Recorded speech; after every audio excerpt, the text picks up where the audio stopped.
Right now we are in front of one of the, I think one of the nicest looking original Land Rover Series 1, which is going to make a trip back. They call it the Overland, the Last Overland, from Singapore to London. And now this is the Malaysian stop. Beautiful looking Land Rover.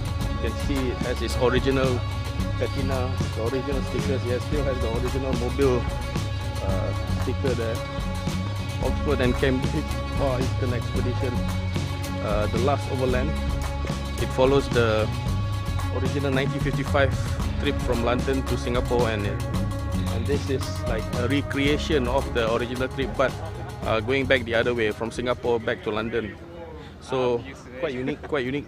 This Land Rover is extremely unique. Yep. Road from London to Singapore, more than 18,000 miles by Land Rover. The Oxford and Cambridge Far Eastern Expedition set up a new record. And not only a record of enormous distances, but of a journey through every kind of terrain that Europe, the Middle East and Asia could offer. Normal 86-inch wheelbase Land Rover station wagons, painted dark blue and light blue in friendly rivalry, with 50-gallon extra fuel tanks built in. Smooth going on the German Autobahn between Stuttgart and Munich. Road surfaces they will look back on with envy long before they have left behind the soil of Europe. Onward from Damascus for the 600-mile desert crossing to Baghdad. And for company, one of the incredibly tough Nayan buses which follow the pipeline route from Syria to the capital city of Iraq. The Land Rovers are loaded aboard country boats to make the crossing and drift a little downstream till they come to a road on the far side. The road that will carry them on towards Darjeeling and Burma. Not all the bridges have stood the test of time on this unused road. No wonder it takes a couple of hours to travel 15 miles. From the picking up of the escort in Malaya, the journey down to Singapore itself begins to take on the semblance of a triumph. A true triumph of friendly rivals. In Singapore, they get the welcome they deserve as the first motorists to have driven across this great overland route. A journey which was a triumph for Rover engineering. These sturdy Oxford and Cambridge vehicles were examined by the Rover organization on their return, and it was found that the engines were still perfectly sound in every respect. Not a bit the worse for this toughest of endurance tests. 18,000 miles, London to Singapore. And obviously that same car that you saw in that video is now sat here, and there they are. There are the 6 men, the first overland expedition. 3 of them are still alive, and all 3 of them were in Singapore yesterday. And when I read about this story, I fell in love with it, and I decided to go and see if I could find one of the survivors and ask permission to somehow recreate that journey. And they're all in their late 80s, and I thought that I would sort of get a pat on the head and a cup of tea and told to go away. But what I didn't expect was that the chap in the middle there, holding the papers, Mr. Tim Slessor, was actually planning his own expedition to recreate this journey from Singapore to London. And I got invited on his trip. And the reason that Tim was planning this return journey is that his beloved Oxford car had reappeared from the dead after more than 40 years on a tiny island in the middle of nowhere. That is Ascension Island in the middle of the South Atlantic.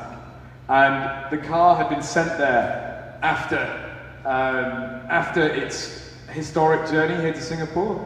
And for 40 years it sat in somebody's garage and slowly fell apart until by 2016 it was being used to keep chickens in.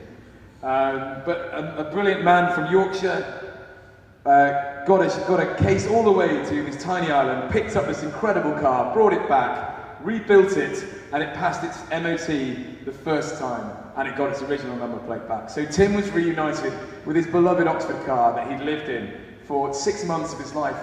And so when Tim and I started talking, the 2 of us realised we were equally mad, and that it would be wonderful to get this car in a box back to Singapore and to drive it home in style. And so the Last Overland expedition was born. Let me tell you a little bit about our expedition. We started yesterday. Obviously, I've given this slide before, and I've always said it's happening, and we are now on the journey, which is incredible.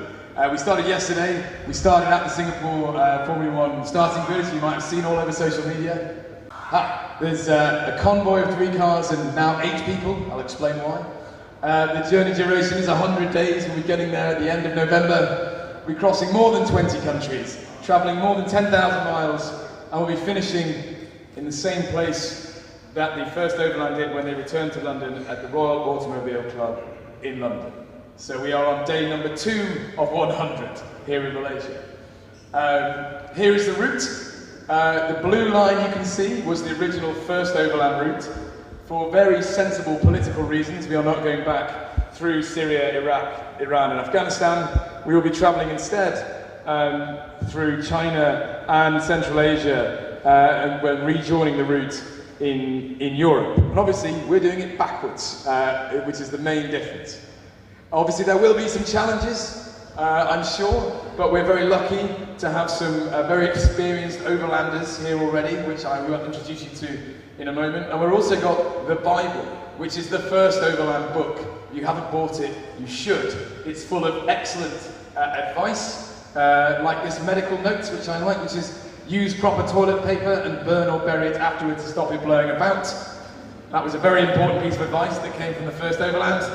Everything about it basically. Why did the restorer keep the original patina on the car? I think that's quite nice. What it's on right now. You notice it's not. It's I think restored to its original condition. Why was it kept that way? What are the specs? What has been say upgraded, not upgraded for this expedition? Thank you. I'll start and I might actually ask Marcus to finish. Because I am actually quite useless, and thank you that we've got Larry and the doc here to help. I think somebody asked me yesterday whether I had double locking nuts on the wheels, and I didn't actually know what that meant. So no, it's an interesting one because I grew up with Land Rovers and I know how fierce the argument is about patina versus repainting. We were just talking about it outside because there's a beautiful Series 1 outside. That if I had the money, I would buy it today. And I think Adam, the guy who put it together, was a huge fan of the first Overland.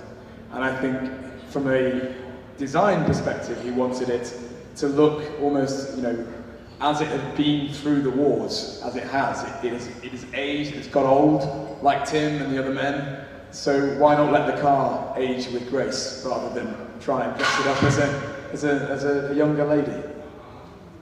I don't know how many parts I might have. Yeah, so I mean, as it was being used as a chicken coop for 15 or 20 years on St. Helena, which is where it was recovered from, there are, of course, some parts that had to be replaced, but it's as close as possible to the original, exactly as Alex said.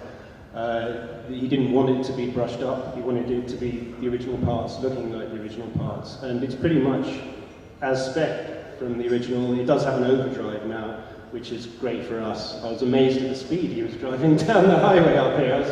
Took my breath away. I was struggling to keep up sometimes in the following car. How far? 60? No, well, up to 100. You need to be careful with the brakes. That's the thing. I've got a horn. Right. But yeah, the overdrive is the only significant part that wasn't on the original. Okay, any other questions?